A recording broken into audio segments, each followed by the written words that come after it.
फिर परमात्मा उनको ले गए, वो स्थान दिखाया गरीबदास जी को जहां ये काल भगवान, ये ब्रह्म 1,00,000 मानव शरीरधारी प्राणियों को के शरीर, सूक्ष्म शरीर को तपतशिला के ऊपर एक टुकड़ी है पत्थर की, जैसे तई होया करे बड़े बड़ी तय, ऐसे अपने आप प्रज्वलित है, वो अपने आप प्रज्वलित है।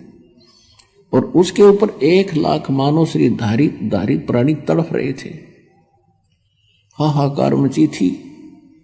यहाँ के राजा भी थे उसमें, और यहाँ के गरीब भी थे, सेठ भी थे, साहूकार भी थे, आम नागरिक भी थे, और सब उन्हीं के पुजारी थे। लेकिन सब बुरा हाल हो रहा था। तब परमात्मा वहां पहुंचे तो सभी एकदम उनकी तपत खत्म हुई और ऐसे बैठ गए उस तई के ऊपर, जैसे कढ़ाई में बैठ गया, उबलते तेल के कढ़ाई में समझ लो आदमी, और उसको पीड़ा ना हो। तो एकदम देखा कि ये परमात्मा आगे शायद।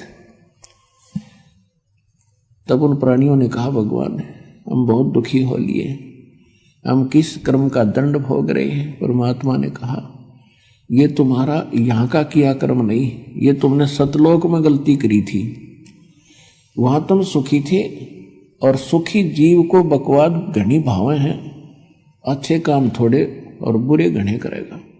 तो तुमने वहां यही गलती की थी, भरी थाली का ठोकर मार कर तुम यहाँ आगे से इस कंगाल लोक में सारी जीवन में तुम्हारे से रोटी पूरी नहीं होती, मर खप जाते हो मांस, और ये बकवादियों घनी करवाता है। आज विश्व में शायद ही कोई प्राणी बचे हों कुछ प्रतिशत, ना तो सभी, कोई बीड़ी का लत है, कोई शराब पी रहा है, कोई भूकी खा रहा है, कोई अफीम खा रहा है, कोई मांस खा रहा है, कोई शराब पीता है। तो ये कोई सा भी काम करने का नहीं, ये मन करवाता है। और इसके करने से हमारे सूक्ष्म शरीर के अंदर एक विशेष पदार्थ डिपॉजिट हो जाता है, और वो स्वाद करता है काल उसका। फिर तो वो सबको उठाकर वहां डालता तपस्या पर, फिर सब तड़फ तड़फ कर। जिसने ज्यादा बीड़ी शराब तमाकू पी रखा है वो काफी देर तक तड़पता, उसमें तो घना माल होता है उसका, और काफी देर तक सबसे पीछे तक उसकी दुर्गति होती है वहां पर।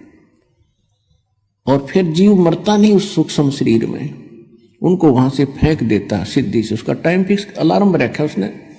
उसके बाद वो वहां से अपने आप उड़ जाते हैं, जब उनका गंध मैल निकल जाता है और ऊपर जाते ठंडे क्षेत्र से, तो वो कुछ नॉर्मल से हो जाते हैं। और फिर धर्मराज के दरबार में आकर लाइन लगा लेते हैं अपने कर्मों का अकाउंट कराने के लिए।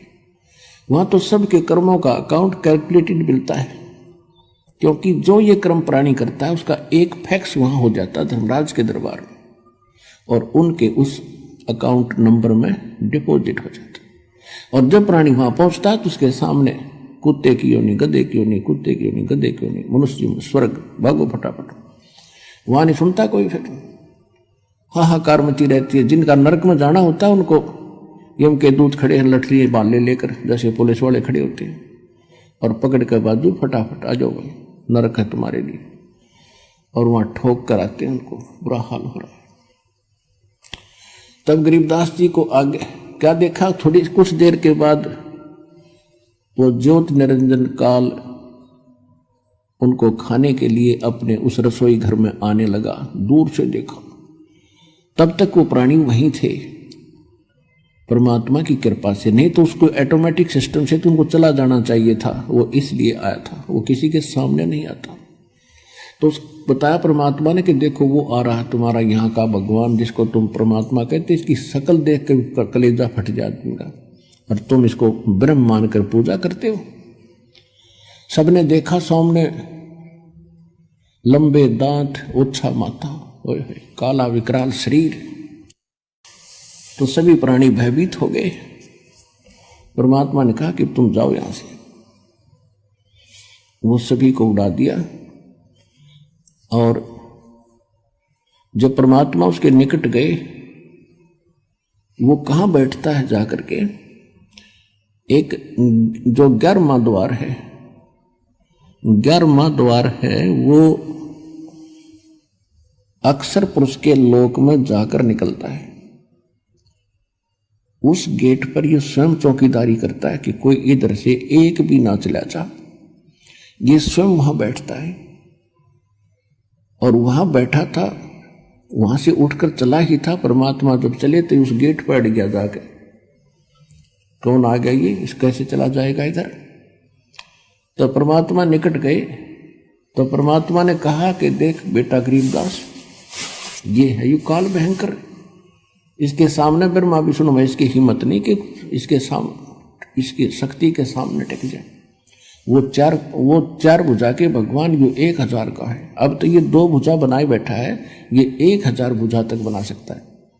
ब्रह्मा विष्णु महेश तो 16 कला के प्रभु हैं, ये 1000 कला का भगवान है। और जिस परमात्मा के पास मैं तुझे ले जा रहा हूं असंख्य कला का मालिक है वो।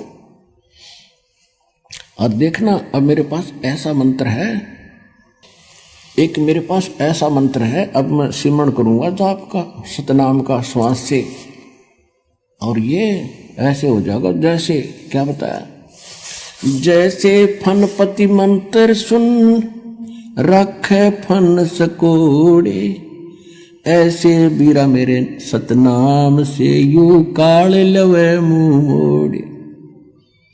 कि जैसे गारडू के मंत्र से एक खूंखार सर्प उस मंत्र के बोलने से वो फन ऐसे कर रहा हो तो फन को इकट्ठा करके और बिल्कुल जमीन पर रख लेता है। जैसे फनपति मंत्र सुन रखे फन सकोरे, ऐसे मेरे सतनाम से यू काल लवे मुंह मोड़े।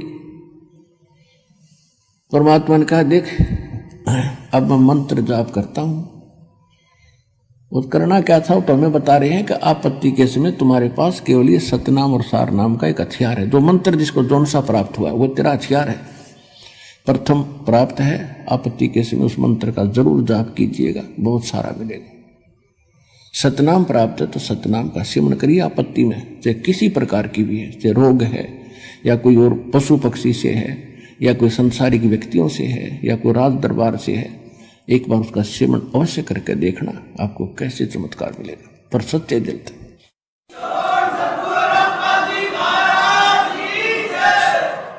और सारनाम प्राप्त है, सारनाम का जाप करिए, सतनाम प्राप्त है, सतनाम का करिए, प्रथम मंत्र प्राप्त है, प्रथम मंत्र का जाप कीजिए। तो जो ही परमात्मा ने कहते हैं कि मैं देख ले भाई सिमरण कर रहा हूं, उसी समय काल जहां उस गेट के ऊपर 11वें द्वार पर कड़लाएं बैठा था और ऐसा सिर झुक गया उसका।